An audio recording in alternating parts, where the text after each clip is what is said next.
And for Mike Flanagan, we'll head inside to the interview room. The skipper's in. Post-game comments from Buck Showalter.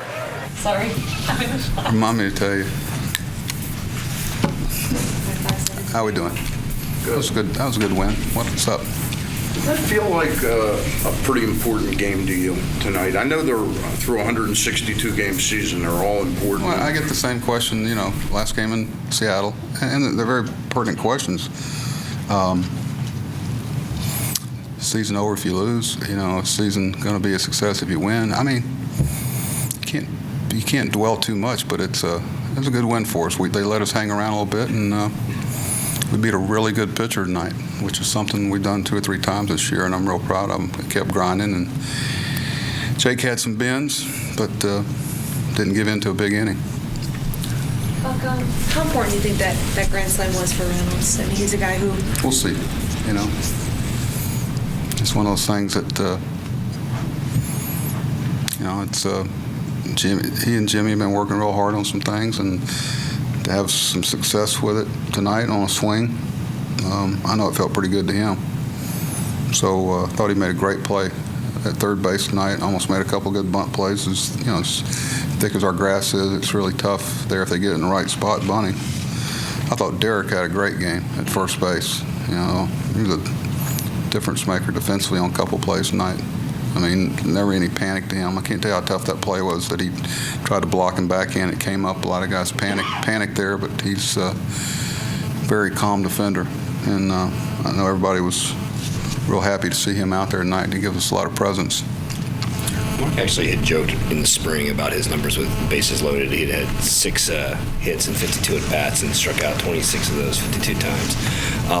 Is there something different that guys, sometimes they put too much pressure on themselves when their bases loaded, and why do you think this one might have been? Yeah, they do. And it's a challenge. You talk to young hitters especially, and I think we lose sight that he's only 27 years old, that even though he's had a lot of at-bats up here. I think his first swing for us was a grand slam down in spring training in an inter-squad game, wasn't it?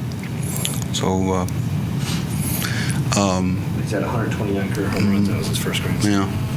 Well, you can't make 3 guys be out there. It'd be more how many times he had that opportunity. I'm sure you can find that out. But sometimes they have an emotional at bat there, and you keep harping to them about that the pitcher's in peril, not you. And if you let them get you out of, the good pitchers use your aggressiveness against you, and they get softer and more.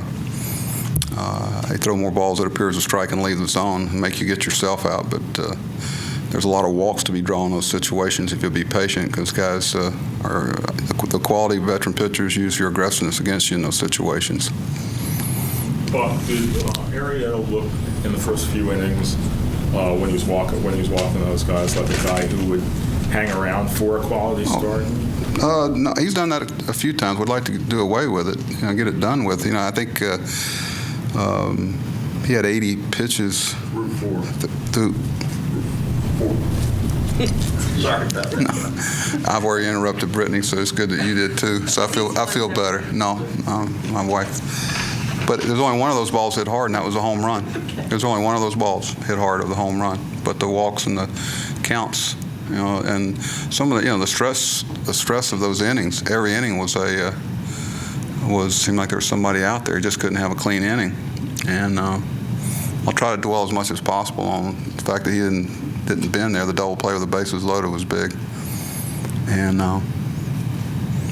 we'll leave it at that. And hopefully his command has been a challenge for him. Seems like as soon as Corey hit the home run, he wasn't as confident in the strike zone.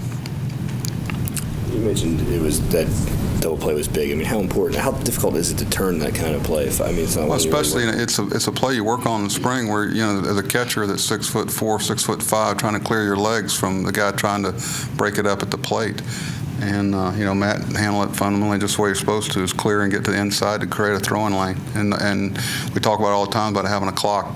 Major league players, you see a lot of young players that come up here have trouble adjusting their clock. I think Adams is something he's going to have to do. Josh did it last year finally. And, Matty knowing the clock of the runner there, knowing the time he's got, a lot of guys rush that play there. But if you clear and set your feet, you can make it. Do you see many starting pitchers scuffle like that through 4 innings, 80 pitches, and then 17 over the next 2? I'll dwell on that's a positive. After the fact, a lot of guys pull the dirt in around him and say, I'll see you in 5 days. Jake doesn't have that type of makeup, and he's always thinking the next hitter or the next pitch is going to lock him into what he's capable of doing. And sitting with Mark in there in the dugout, it's there's that same feeling there. It's like with a hitter like Nick, you think he's one at bat away from being where he's capable of being because of the track record.